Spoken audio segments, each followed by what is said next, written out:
da ni yn edrych ar llyfr Jona gyda'n gilydd unwaith eto bore yma. Da ni yn mynd ar daith sydyn iawn trwy Jona gyda'n gilydd yn ystod mis Ionawr.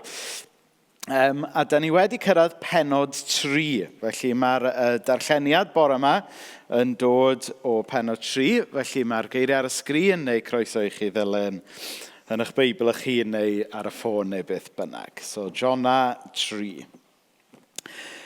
Dyma'r arglwydd yn deud wrth Jona unwaith eto. Dos i ddinas fawr Nineve ar unwaith. Dwi eisiau i ti gyhoeddi'r neges dwi'n ei rhoi i ti. Ar tro yma, dyma Jona'n gwneud hynny, fel roedd yr arglwydd eisiau. Aeth yn syth i Nineve. Roedd Nineve yn ddinas anferth. Roedd hi'n cymryd 3 diwrnod i gerdded drwyddi. Ar ôl cerdded drwyddi am ddiwrnod, dyma Jona'n cyhoeddi. Mewn 40 diwrnod, bydd dinas Nineve yn cael ei dinistrio.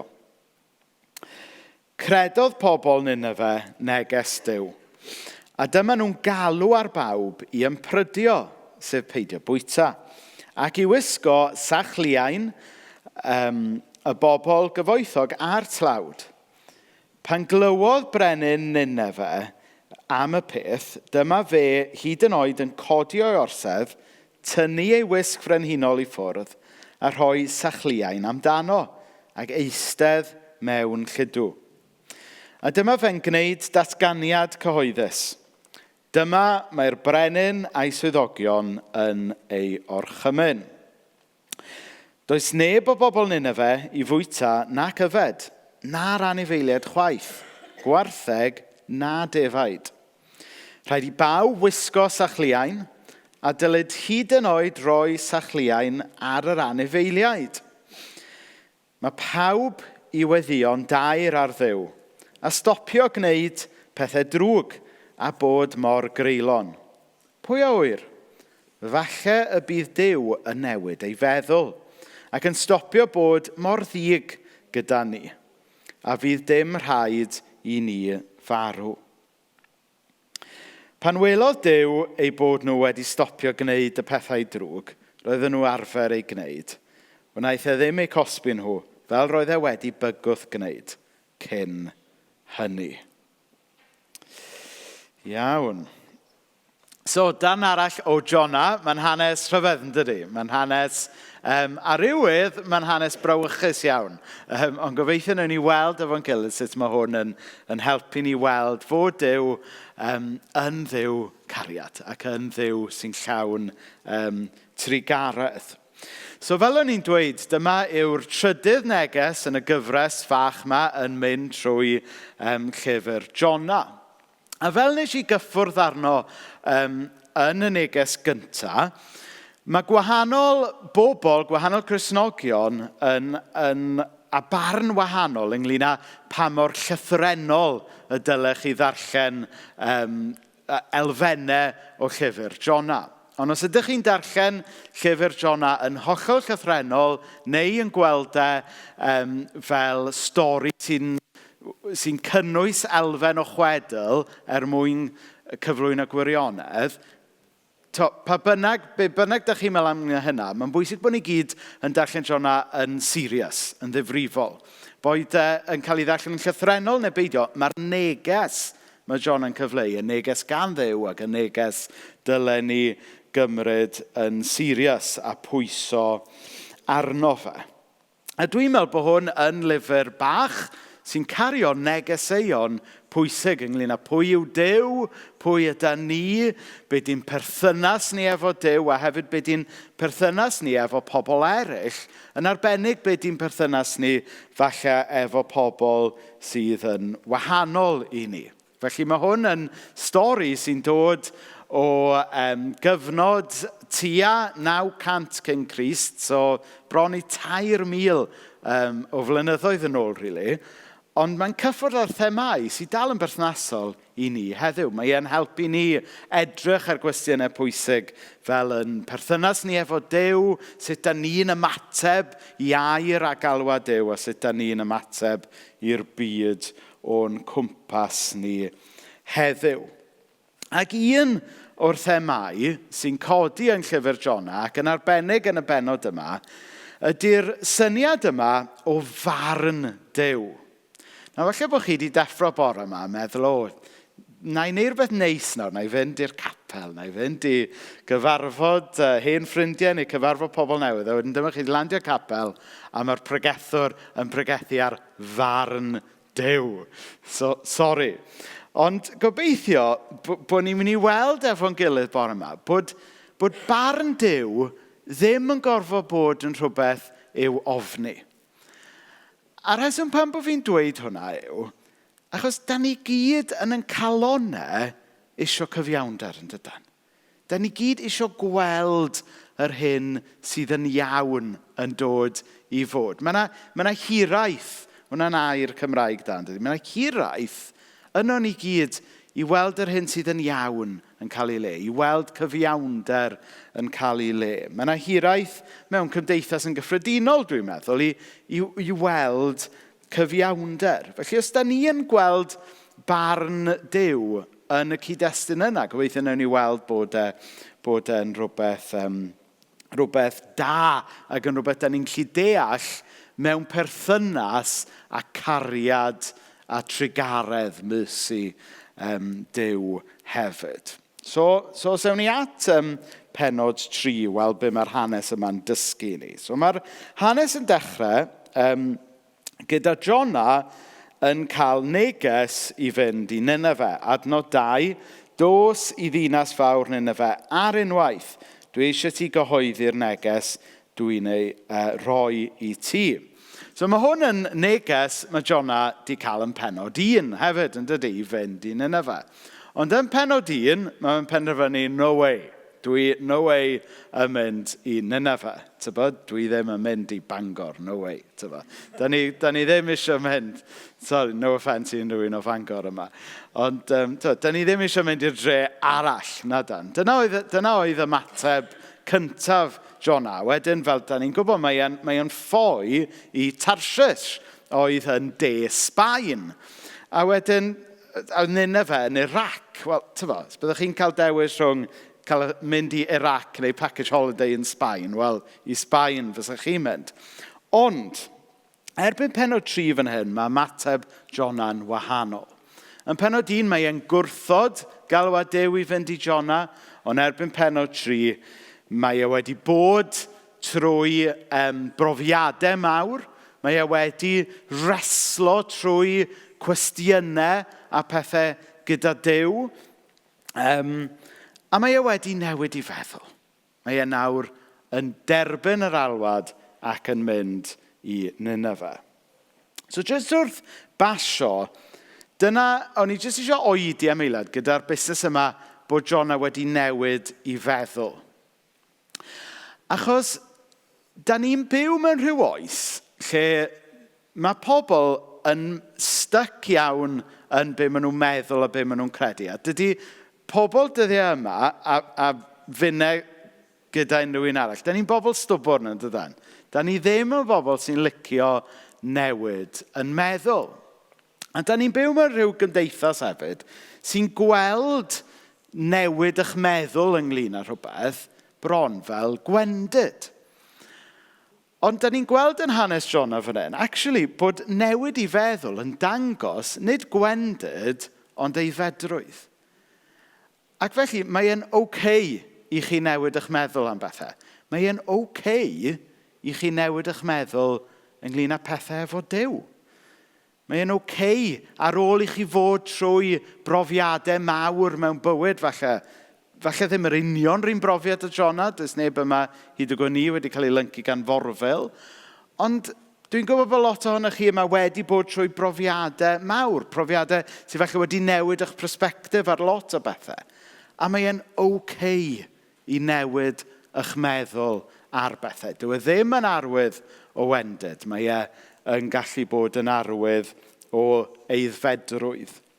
A mae e'n bach o cliché yn dydy, bod chi wedi bod ar daith. Ydych chi'n clywed? Os oes unrhyw un di sgwennu rhyw hunangofiant neu ar rhyw podcast neu rhywbeth. I've been on a journey, mae pawb yn dweud. Wel, oedd Jona wedi bod on a journey go iawn. Ac oedd e wedi bod ar daith yn ei fywyd personol, ond oedd e bod ar daith efo Duw. A bellach, oedd e mewn lle oedd e'n derbyn galwad Duw ar ei fywyd. Nawr, gai jyst felly roi y gwahoddiad na i chi. Chi sy'n gwybod beth mae hwnna'n edrych fel yn eich bywyd chi. Falle bod yna gyfnod yn eich bywyd le oeddech chi falle wedi dweud na. Falle i Dduw ei hun, neu rhyw alwad oedd Duw yn rhoi ar eich bywyd chi. Ond falle bod chi wedi byw bywyd chydig bach erbyn hyn. Falle bod chi wedi bod trwy brofiadau. Falle bod hwnna rhain am brofiadau positif neu falle am brofiadau anodd. A falle erbyn hyn, bod chi'n gallu ateb galwad Duw yn eich bywyd mewn ffordd gwahanol i'r ateb roioch chi yn y tymor diwetha o fywyd. Fel Jona, mae'n bwysig bod ni yn agored i newid yn meddwl. Yn arbennig bod yn agored i newid y ffordd da ni'n ymateb i alwad Duw yn bywyd. So mae Jona yn newid i feddwl a tro yma mae e yn mynd i Nineve. A wedyn mae'n cyrraedd Nineve a maen nhw'n deud fod pregethwyr Cymraeg yn pregethu rhy hir. Wel, falle bod ni'n pregethu rhy hir, ond o leia da ni ddim mor direct a pobl fel Jona. Dyma oedd pregeth Jona. Mae e'n 1, 2, 3, 4, 5, 6, 7. Mae'n rhyw 8 o eiriau. A dyma'r bregeth yn syml iawn. Mewn 40 diwrnod bydd dinas Nineve yn cael ei dinistrio. Gadewch i ni ganu'r emyn ola. Dyna oedd ei bregeth. Mewn 40 diwrnod bydd dinas Nineve yn cael ei dinistrio. A mae hwn yn mynd â ni at y thema yma sydd gyda ni bore yma, ynglyn a barn Duw, a bod barn Duw yn gyfiawn. A mae neges Jona, mae e'n dychryn ni'n dydy. A fe ddyle fe yn dychryn ni. A mae'n gofyn cwestiynau ynglyn â beth yw rôl Jona, beth yw rôl y proffwyd. Dyw e ddim yn dod drosto fel proffwyd gobaith ar yr olwg gyntaf, nag yw e? Mae'n dod drosto fel rhyw broffwyd gwau, prophet of doom mewn gwirionedd, nid proffwyd gobaith. Mae'n sôn am ddinistrio. Ond, fel da ni'n mynd i weld efo'n gilydd mewn munud. Rhan o cynllun mawr Duw yw bod rhaid i rhai pethau fynd mwyn i fywyd newydd ddod. Os chi'n meddwl am y peth, mae e fel yr efengyl yn ôl y Lion King. So bear with me. Y can enwog o'r Lion King, The Circle of Life, ynddo fe? A dyna mae'r Circle of Life yn dysgu bod mae rhaid i'r hen fynd, yn does, i'r newydd ddod. A pan da ni'n dod o draws y syniad yma o farn Duw yn y Beibl, nid y math o farn yw e, nid rhyw fath fel total destruction, fel yn drist iawn da ni wedi gweld yn y lluniau o Gaza ac yn y blaen dros y flwyddyn diwetha. Nid dinistrio mwyn dinistrio, ond yn hytrach clirio'r ffordd mwyn i rhywbeth newydd, rhywbeth gwell, rhywbeth fwy gwerthfawr gael lle i dyfu. A da ni'n gallu dweud mai dyna sydd gan Duw trwy Jona mewn golwg fan hyn, oherwydd y gair Hebraeg sy'n cael ei ddefnyddio yn yr adnod yma. So mae'r adnod gwreiddiol yn deud, mewn 40 diwrnod, bydd dinas Nineve yn cael ei hafac. Sori os dwi'n ynganu fo'n wrong. A mae'r gair yma weithiau'n cael ei cyfieithu i dinistrio, ond mae yna fwy o nuance yn y gair na sydd falle yn cael ei werthfawrogi bob tro. Mae rhai cyfieithiadau Saesneg yn cyfieithu fe fel Nineve will be overthrown. A gyda hwnna, mae gyda ni rhyw fath o ddelweddau fel fel regime change, y syniad fel yna, hynny yw bod gwlad ddim yn cael ei dinistio'n llwyr, ond yn hytrach fod yna drefn neu llywodraeth gwell yn dod mewn i gymryd lle yr hen un anghyfiawn. A mae rhai cyfieithiadau yn defnyddio'r gair yn trawsnewid fan hyn. So, mewn 40 diwrnod bydd dinas Nineve yn cael ei drawsnewid. Hynny yw bod yr hen yn mynd a rhywbeth newydd yn dod i gymryd lle e. Felly, gobeithio bod hwn yn helpu ni weld bod barn Duw, dydy Duw ddim fel plentyn yn cael tantrum ac yn dinistrio popeth. Mae mena fi'n cofio, mae'r plant bach yn hun nawr, ond da ni'n cofio tybod, mena fatha Cadog neu'n Edw'n bildio rhywbeth Lego, tybod, a mae'n treulio oriau wneud e, mae'n edrych yn gret. A wedyn mae rhywbeth bach yn mynd yn wrong, fel tybod, bod fi wedi dod â'r strawberry yoghurt yn hytrach na'r apricot yoghurt. A wedyn mae'r holl Lego mae'n cael ei ddinistrio'n llwyr, tybod.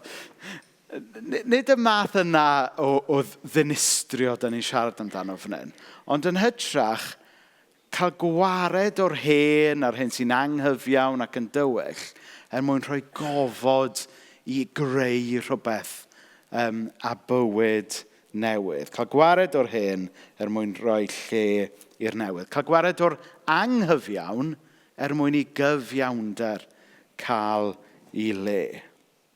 So dyna yw'r peth cyntaf i ddweud am barn o'r hanes yma. Yr ail beth yw fod barn Duw, mae e'n dod ochr yn ochr gyda y newid yn y pobl sy'n ymateb iddo fe.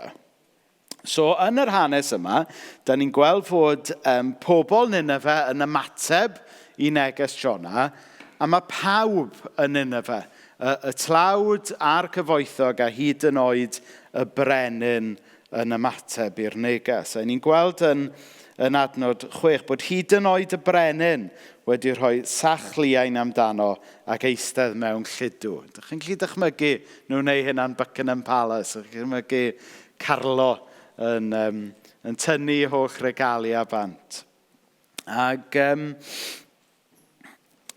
A wedyn mae'r brenin yn mynd mlaen i ddeud yn adnod 9, pwy a wyr?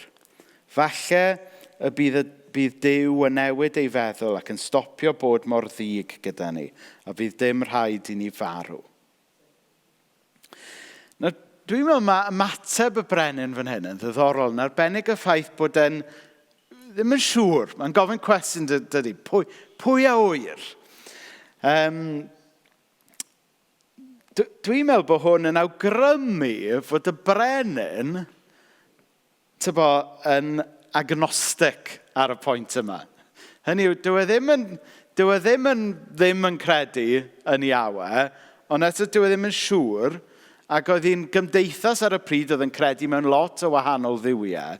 So mae'r brenin rhyw fath o hedge their bets. Well i ni wneud yn siŵr bod ni'n iawn efo'r Duw yma, rhag ofn mai dyma yw y Duw go iawn. A mae'r brenin dweud, pwy a wyr? Well i ni drio bod yn iawn efo'r Duw yma. Mae'n elfen o ddim yn siŵr, felly newn ni rhyw fath o gesio'n ffordd a trio bod yn iawn efo'r Duw yma. Mae yna farc cwestiwn dros y cyfan. Ond dwi eisiau deud wrthyn ni bore yma, bod dim rhaid i ni fod yn y niwl ynglyn â lle da ni'n sefyll efo'r Duw yma fel y brenin. Oedd y brenin ddim yn siŵr os oedd e'n iawn efo Duw. Oedd ddim yn siŵr os oedd e'n credu yn y Duw yma hyd yn oed.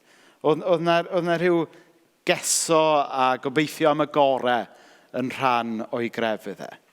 Wel, dwi eisiau deud wrthyn ni bore yma, does dim rhaid i ni ddyfalu, does dim rhaid i ni obeithio am y gorau, achos mae'r Duw perffaith wedi dangos ei hun i ni yn Iesu Grist. Da ni'n gallu gweld Duw am bwy yw e. Mae'r niwl wedi clirio a da ni'n gallu gweld y Duw sanctaidd yma am bwy yw e. A da ni'n gwybod hynna. Yn y Testament Newydd, mae'n deud yn y llythyr at yr Hebreaid. Mewn llawer dull a llawer modd, y llefarodd Duw gynt wrth yr hynafiau trwy'r proffwydi, trwy pobl fel Jona.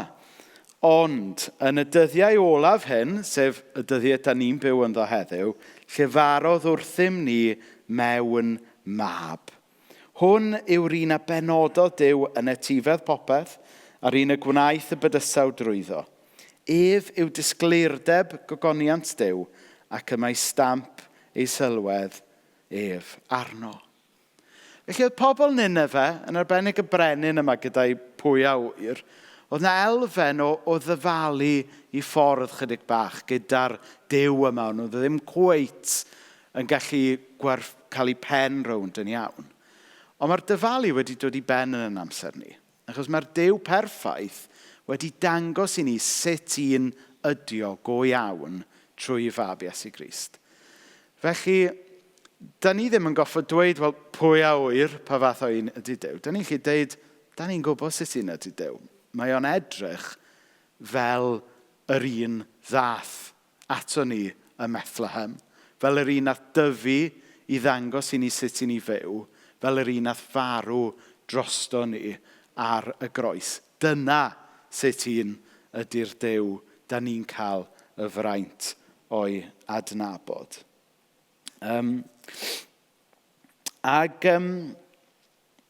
So dyna yw'r pwynt ynglyn â hwnna. Ond mae pobl Nineve yn newid. Maen nhw yn ymateb i'r Duw yma. Hyd yn oed bod nhw heb weld mor glir a da ni.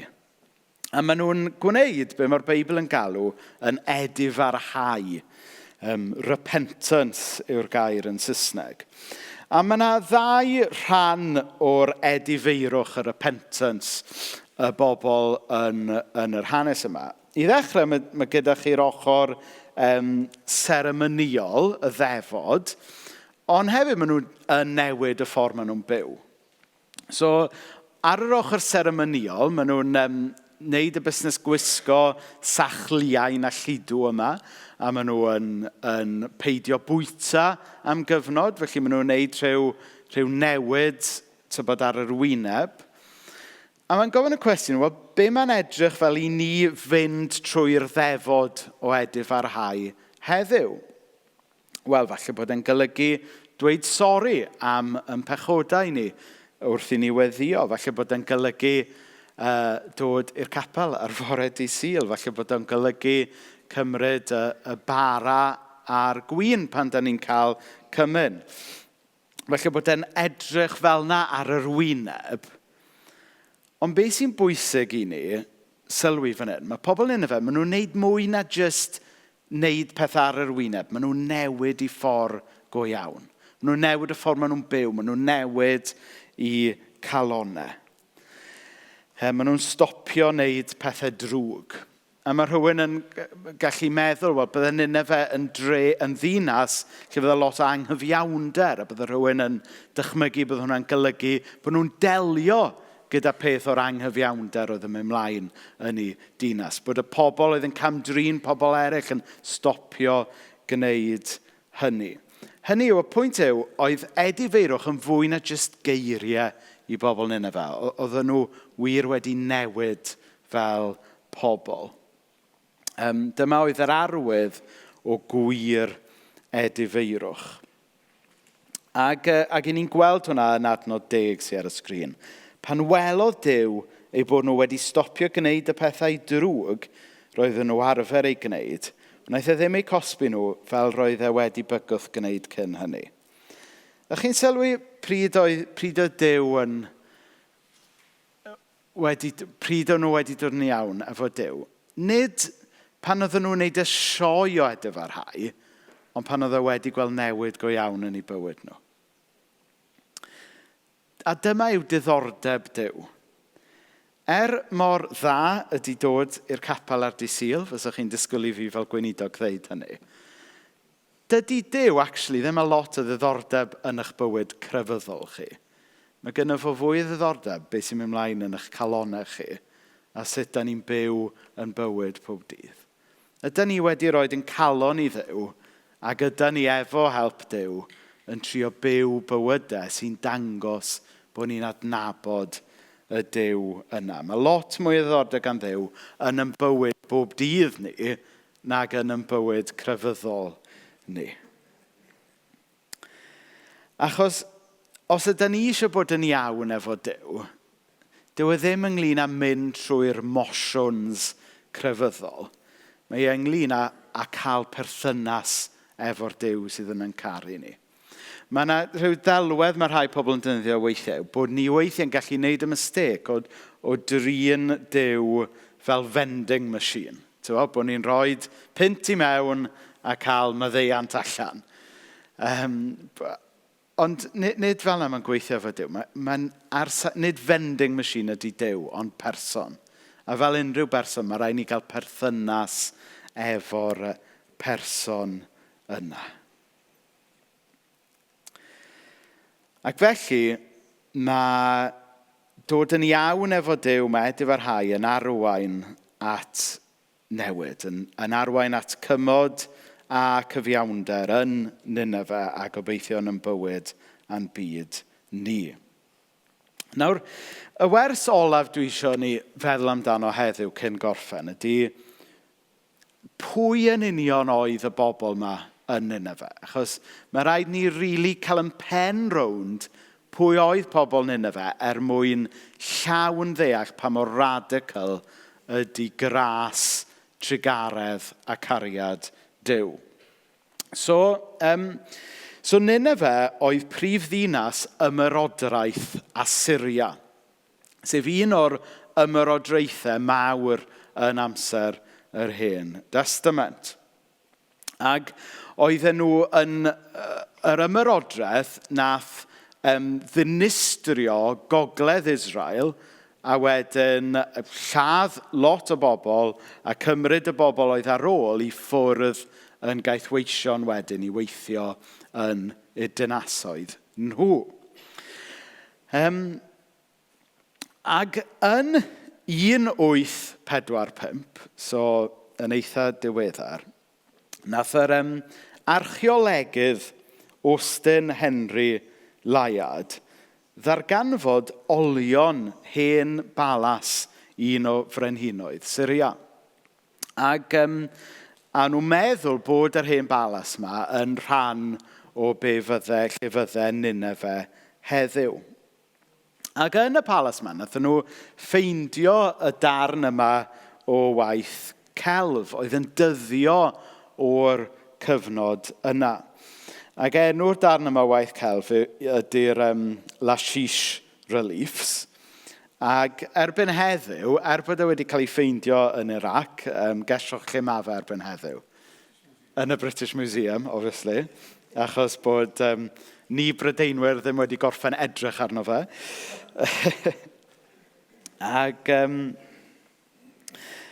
ond be bynnag, o ddifrifoli am fynyd, mae'r darn yma o waith celf, mae'n debyg, os ych chi'n astudio fe'n fanwl, mae'n darn o waith celf trist iawn, achos mae'n darlunio beth oedd pobl Assyria yn gwneud i'r bobl oedden nhw wedi i trechu a'i cymryd i ffwrdd yn gaethweision. A na i ddim yn mewn i'r manylion, ond dim ond i ddweud fod rhai o'r pethau sy'n cael ei ddarlunio yn y darn waith celf yn erchyll. A mae pob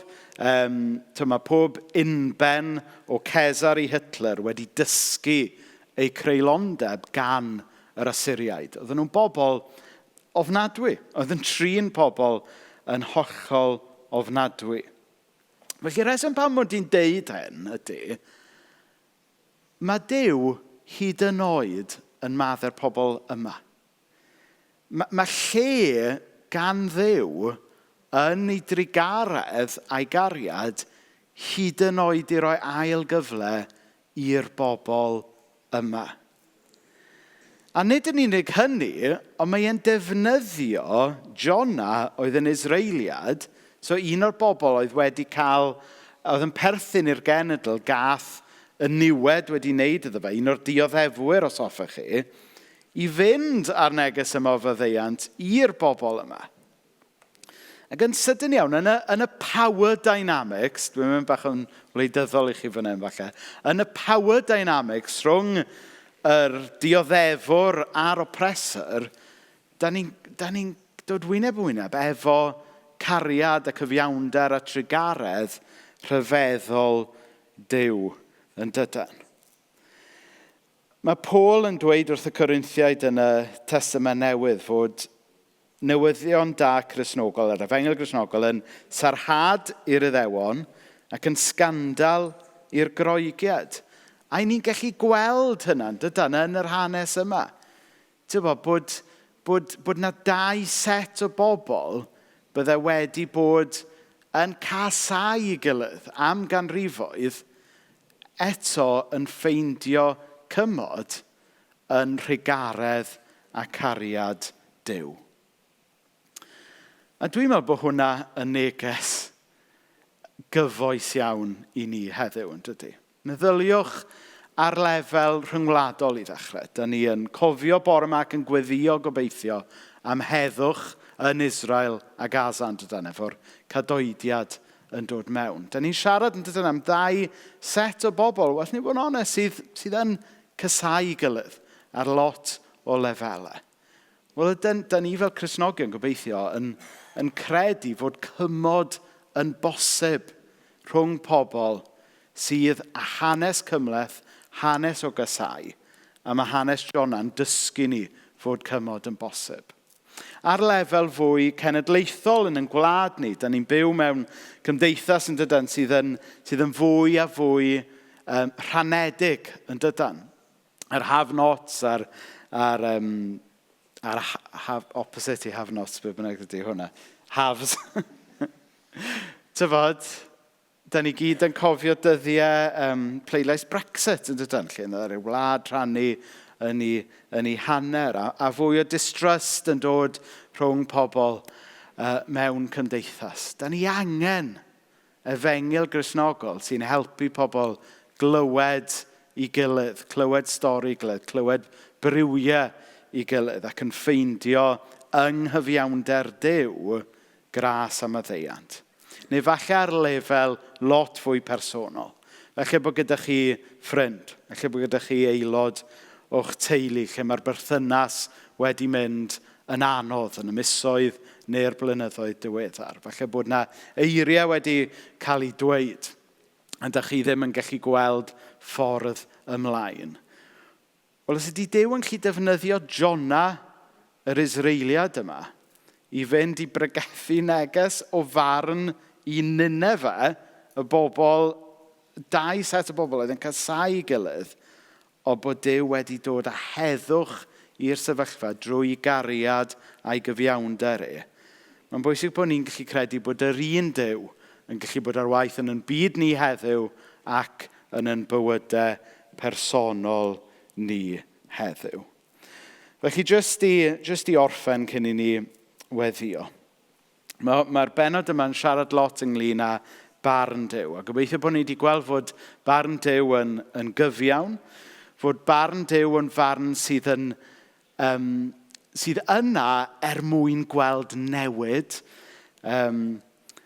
a bod barn Duw yn rhywbeth sy'n gallu arwain at gymod rhwng gwahanol bobl.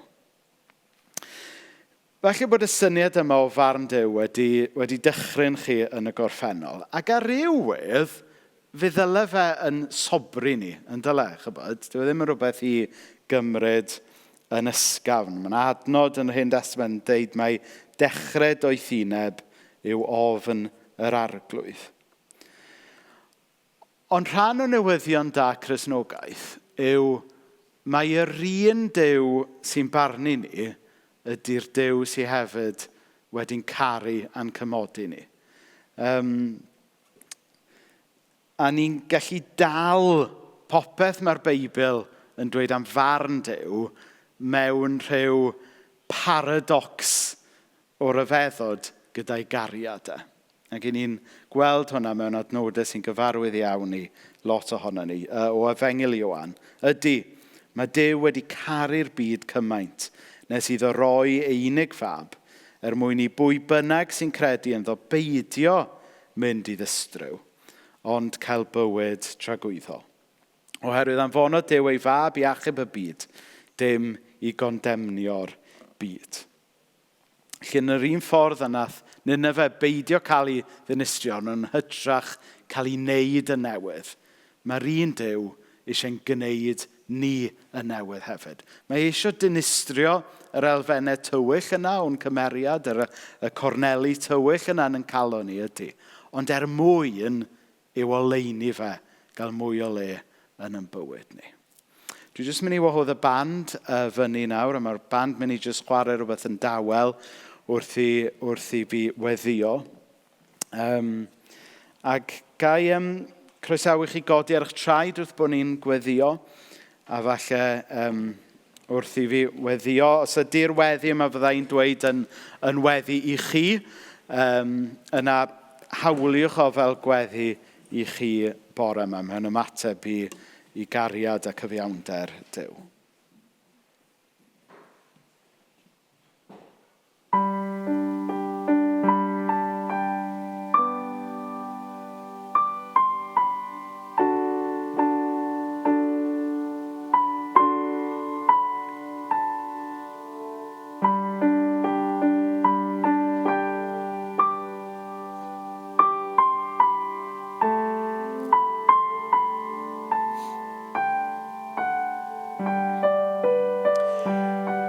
Dduw Dad, da ni'n diolch bod ti yn Dduw cyfiawn.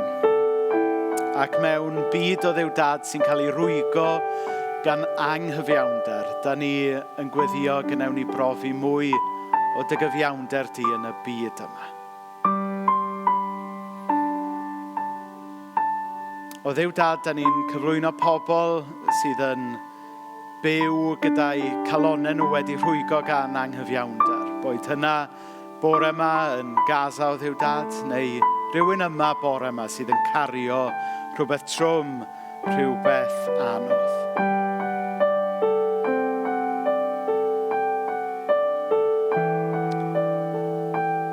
O Dduw Dad, helpa ni fod yn onest efo ti, helpa ni roi drosodd unrhyw ofnau, unrhyw dywyllwch sydd yn bywyd ni i ti. Da ni'n gofyn i ti wneud rhywbeth newydd yn byd ni ac y mywydau pob un ohono ni.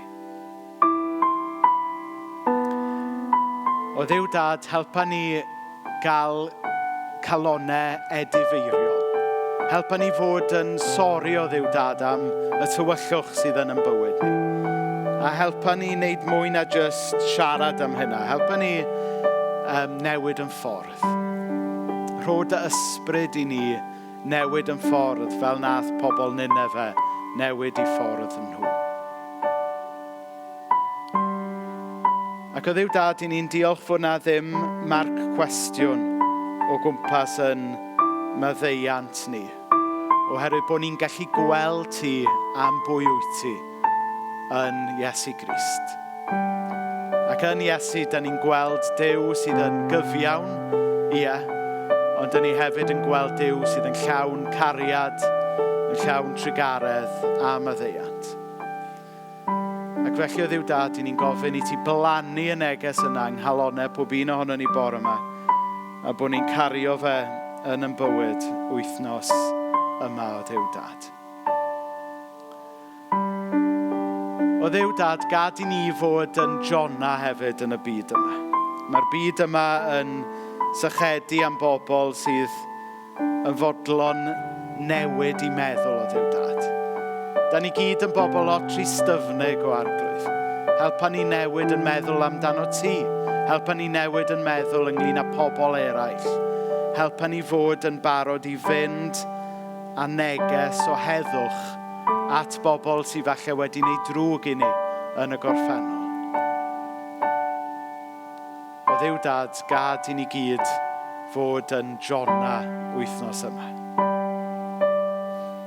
Da ni'n gofyn hyn yn enw Iesu.